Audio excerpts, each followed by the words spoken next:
Hello students, welcome to Telugu officers channel. ఇవాళ మనం August 23వ తేదీకి సంబంధించిన కరెంట్ అఫైర్స్ చూద్దాం. ఇవాళ మన ఫస్ట్ ఆర్టికల్ చూడండి. మనము ప్రతి సంవత్సరం ఆగస్ట్ 23వ తేదీని జాతీయ అంతరిక్ష దినోత్సవం లేదా నేషనల్ స్పేస్ డేగా జరుపుకుంటాం. ఎప్పటి నుంచి జరుపుకుంటున్నాం అంటే ఇదే మొదటిసారి. So first national space day అన్నటువంటిది ఈ సంవత్సరం మనం జరుపుకుంటున్నాం. ఎందుకని అంటే లాస్ట్ టైం మనం చంద్రయాన్ 3 ప్రయోగాన్ని చేసాం, అవునా? ఈ చంద్రయాన్ 3 ప్రయోగంలో భాగంగా అక్కడ ల్యాండర్ అన్నటువంటిది సక్సెస్ఫుల్గా మూన్ యొక్క సౌత్ పోల్ దగ్గరలో ల్యాండ్ అయింది. ఆ ల్యాండ్ అయినటువంటి ఆ ఈవెంట్ని, ఆ రోజుని ఆగస్ట్ 23వ తేదీని మనం నేషనల్ స్పేస్ డేగా జరుపుకోవాలి అన్నట్టుగా నిర్ణయించడం జరిగింది. అంతేకాదు చంద్రయాన్ 2 ల్యాండర్ అన్నటువంటిది ఎక్కడైతే కూలిందో ఆ ప్రదేశాన్నే తిరంగా అనేసి, అలాగే ఇప్పుడు చంద్రయాన్ 3 ఎక్కడైతే సక్సెస్ఫుల్గా సాఫ్ట్ ల్యాండింగ్ అన్నటువంటిది జరిగిందో ఆ ప్లేస్ని శివ్ శక్తి అనేసి పిలుస్తూ ఉన్నారు. సో ఈ నేమ్స్ కూడా గుర్తుంచుకోవాలి. అయితే ఇక్కడ ఏంటి, స్పేస్కి సంబంధించి మనకి చాలా అవకాశాలు ఉన్నాయి. ఎందుకని అంటే మనము తక్కువ ఖర్చుతో టెక్నాలజీని యూజ్ చేసి మనము ఈ స్పేస్ ప్రయోగాలు అన్నటువంటివి చేస్తూ ఉన్నాం. సో రిలయబుల్గా తక్కువ ఖర్చుతో ఎక్కువ ప్రయోగాలు చేసుకోవటానికి వీలు కల్పిస్తుంది. కాబట్టి అంతరిక్ష రంగానికి సంబంధించి అలాగే అంతరిక్ష టూరిజంకి సంబంధించి మన భారతదేశం అన్నటువంటిది ఒక మంచి ఆప్షన్ అవుతుంది. కాబట్టి మన ముందు చాలా అవకాశాలు ఉన్నాయి కాబట్టి వాటిని సద్వినియోగం చేసుకోవాల్సిన అవసరం ఉంది అన్నట్టుగా ఈ ఆర్టికల్. మన నెక్స్ట్ ఆర్టికల్ చూడండి. లోన్ యాప్స్కి సంబంధించి మనం చాలా వింటూనే ఉన్నాం, అవునా? రుణ యాప్లు అంటాం. అంటే ఏంటి, సింపుల్గా రుణాలు ఇచ్చేసి ఆ తర్వాత టార్చర్ చూపిస్తూ ఉండటం. అంటే ఇక్కడ ఏమవుతోంది, ఈ రుణ యాప్లు, డిజిటల్ యాప్లు చట్ట పరిధితో పనిచేయటం లేదు. కాబట్టి దానివల్ల ఎవరైతే లోన్ తీసుకుంటున్నారో వాళ్ళు చాలా ఇబ్బందుల పాలవుతూ ఉన్నారు. వాళ్ళకి కాల్స్ వెళ్ళటాలు కావచ్చు, వాళ్ళని బెదిరించటాలు కావచ్చు, ఇలా చాలా అనైతిక కార్యకలాపాలు అన్నటువంటివి జరుగుతూ ఉన్నాయి. మరి ఆ నేపథ్యంలో మనం చూస్తే రిజర్వ్ బ్యాంకు డిజిటల్ రుణ యాప్లని కొన్నింటిని నిషేధించింది. అయితే ఇక్కడ ఏమవుతోందంటే కోవిడ్ తర్వాత జనాల యొక్క ఆదాయం అన్నటువంటిది పెరిగింది. అంతేకాదు కొంతమందికి ఖర్చులు అన్నటువంటివి మరింతగా పెరుగుతూ వచ్చాయి. ఆ నేపథ్యంలో రుణాలు తీసుకోవటం అన్నటువంటిది పెరిగింది. అందులోనూ సింపుల్గా తక్కువ ప్రాసెస్తో రుణాలు ఇస్తూ ఉన్నారు. అంటే దానికి ప్రజలు ఎక్కువగా ఆసక్తిని చూపిస్తూ ఉండటం వల్ల కూడా ఈ రుణ యాప్ల వినియోగం అన్నటువంటిది పెరుగుతోంది. మరి డిజిటల్ రుణ యాప్లు దాదాపు 15% వరకు ప్రాసెసింగ్ ఫీజులు విధిస్తూ ఉన్నాయి, ఎక్కువ వడ్డీ రేట్లు వసూలు చేస్తూ ఉన్నాయి. అయినా కూడా డబ్బు అవసరమైనటువంటి వాళ్ళు ఎక్కువ డబ్బులైనా పర్లేదు అన్నట్టుగా రుణాలు తీసుకుంటూ ఉన్నారు. కానీ మళ్ళీ దాని నుంచి వసూలు చేయడానికి ఏజెంట్లను నియమిస్తారు, వాళ్ళేమో దౌర్జన్యాలు చేస్తూ ఉంటారు. కానీ ఇక్కడ మనం గమనించాలి, నార్మల్ బ్యాంక్ వడ్డీ రేట్లకి వీళ్ళ వడ్డీ రేట్లకి ఎంతో డిఫరెన్స్ అన్నటువంటిది ఉంటుంది. అయితే రీసెంట్గా ఎన్ఫోర్స్మెంట్ డైరెక్టరేట్ ఏం చేసింది, రుణ యాప్ల పేరుతో ఏవైతే మోసాలు జరుగుతున్నాయో ఆ కేసులకి సంబంధించి ఇక్కడ ఎస్పెషల్లీ తెలంగాణకి సంబంధించినటువంటి ఈడీ ఏం చేసింది అంటే 19.39 కోట్ల విలువైనటువంటి ఆస్తుల్ని జప్తు చేయటం జరిగింది. దానికి సంబంధించే ఈ ఆర్టికల్. సో ఇక్కడ ఏంటి అంటే ఎప్పుడైనా రుణ యాప్ల మీద ఇష్టం వచ్చినట్టుగా మేము రుణాలు ఇస్తాము అన్నప్పుడు మనం ఏం చేయాలి, అన్ని విధాలా జాగ్రత్తలు తీసుకున్న తర్వాతే ఈ డిజిటల్గా రుణాలను స్వీకరించాల్సిన అవసరం ఉంది, అది గుర్తుంచుకోవాలి. మన నెక్స్ట్ ఆర్టికల్ చూడండి. ప్రధాని నరేంద్ర మోదీ పోలాండ్ అలాగే ఉక్రెయిన్ పర్యటనకి వెళ్ళటం జరిగింది. సో అందులో భాగంగా మొదటగా పోలాండ్కి వెళ్ళారనమాట. పోలాండ్కి సంబంధించినటువంటిది ఇక్కడ ఆర్టికల్. సో పోలాండ్ పర్యటనలో ప్రధాని మోదీ ఏమన్నారు, యుద్ధ భూమిలో పరిష్కారాలు అన్నటువంటివి దొరకవు, కాబట్టి ఉక్రెయిన్ సంక్షోభానికి ముగింపు అన్నటువంటిది పలకాలి, ప్రాంతీయంగా శాంతి అన్నటువంటిది తీసుకురావాల్సిన అవసరం ఉంది, దానికి మా భారతదేశం అన్ని విధాలుగా సహకరిస్తుంది అన్నట్టుగా ఇక్కడ చెప్పటం జరిగింది. అంతేకాదు భారత్కి మరియు పోలాండ్కి మధ్య ఏవైతే ద్వైపాక్షిక సంబంధాలు ఉన్నాయో, బయోలేటరల్ రిలేషన్స్ అన్నటువంటివి ఉన్నాయో వాటిని స్ట్రాటజిక్ పార్ట్నర్షిప్ స్థాయికి తీసుకోవటం జరిగింది. రక్షణ, వ్యవసాయ సాంకేతికత, వాణిజ్యం, ఇంధనం, హరిత సాంకేతికత, మౌలిక వస్తువులు, ఇలా అన్ని రంగాల్లో పరస్పర సహకారాన్ని పెంపొందించుకోవాలి అన్నట్టుగా రెండు దేశాలు తీర్మానించుకున్నాయి. అంతేకాదు దీనికోసం 2024 నుంచి 2028కి అంటే 5 ఏళ్ల కార్యాచరణ ప్రణాళికని కూడా ఆవిష్కరించుకోవటం జరిగింది.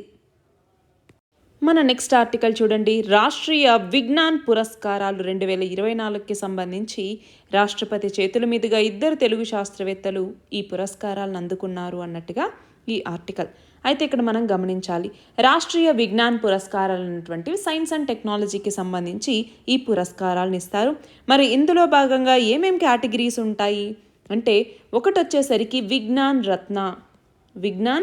రత్న అన్నటువంటి కేటగిరీ, రెండవది వచ్చేసరికి విజ్ఞాన్ శ్రీ అన్నటువంటి కేటగిరీ, మూడవది వచ్చేసరికి విజ్ఞాన్ యువ, ఎవరైతే 45 సంవత్సరాల లోపల ఉంటారో వాళ్ళకి, నాలుగవది వచ్చేసరికి విజ్ఞాన్ టీమ్ అనేసి, ఇది ఏంటి అంటే 3 లేదా అంతకన్నా ఎక్కువ మంది సభ్యులు ఉన్నటువంటి టీంకి ఈ అవార్డు ఇస్తారనమాట. సో ఇలా మొత్తం 4 కేటగిరీస్ అన్నటువంటివి దీని కింద ఉంటాయి. సో ఈ విభాగాల్లో మొత్తం ఇప్పుడు గనక గమనిస్తే 33 మంది శాస్త్రవేత్తలకి ఈ అవార్డ్స్ ఇచ్చారనమాట. మొత్తం ఈ 4 కలిపి 33 మంది శాస్త్రవేత్తలకు ఇచ్చారు. అందులో ఇక్కడ 2 తెలుగు వాళ్ళు ఉన్నారు విజ్ఞాన్ పురస్కారాలకి సంబంధించి అన్నట్టుగా ఈ ఆర్టికల్. నెక్స్ట్ ఆర్టికల్ చూడండి. మనకి అందరికీ తెలిసిన విషయమే, వెస్ట్ బెంగాల్లో కోల్కతాలో ఆర్జీకర్ వైద్య కళాశాలలో ఒక జూనియర్ వైద్యురాల మీద హత్యాచార ఘటన అన్నటువంటిది జరిగింది. సో ఆ నేపథ్యంలో ఇది సహజ మరణం కాదు అని తెలిసినా కూడా ఆత్మహత్య అనేసి చిత్రీకరించాలి అనుకోవటం, క్రైమ్ సీన్ని మార్చివేయటం, ఇలాంటివన్నీ జరుగుతున్నటువంటి నేపథ్యంలో సుప్రీంకోర్టుకి సిబిఐ ఏమని వివరించింది, హత్యాచారం కేసు నమోదు చేయటమే లేటు, అలా నమోదు చేసిన 5 రోజుల తర్వాత దర్యాప్తును మాకిచ్చారు, మేము ఆసుపత్రికి వెళ్ళేసరికి క్రైమ్ సీన్నే మార్చేశారు, దాంతో దర్యాప్తు అన్నటువంటిది చాలా సవాల్గా మారింది అన్నట్టుగా చెప్పటం జరిగింది. మరి ఈ నేపథ్యంలో మరి సుప్రీంకోర్టు ఎలాంటి తీర్పు ఇస్తుంది అన్నటువంటిది మనం చూడాలి. మన నెక్స్ట్ ఆర్టికల్ చూడండి. ICMR భారత వైద్య పరిశోధన మండలి అంటాం.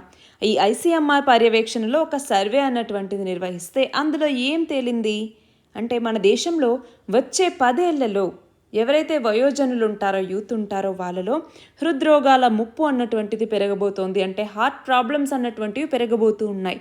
ముఖ్యంగా నిరుద్యోగులు కావచ్చు, రక్తంలో గ్లూకోజ్ మోతాదు ఎక్కువగా ఉన్నటువంటి వాళ్ళలో ఈ ప్రమాదం అన్నటువంటిది ఎక్కువగా ఉంటుంది అన్నట్టుగా ఈ సర్వే చెప్తోంది. అంతేకాదు 40 నుంచి 69 ఏళ్ల మధ్య వయసు ఉన్నటువంటి 4500 మంది వయోజనుల నుంచి వివరాలు తీసుకొని ఈ అంచనాలు అన్నటువంటివి రూపొందించారు.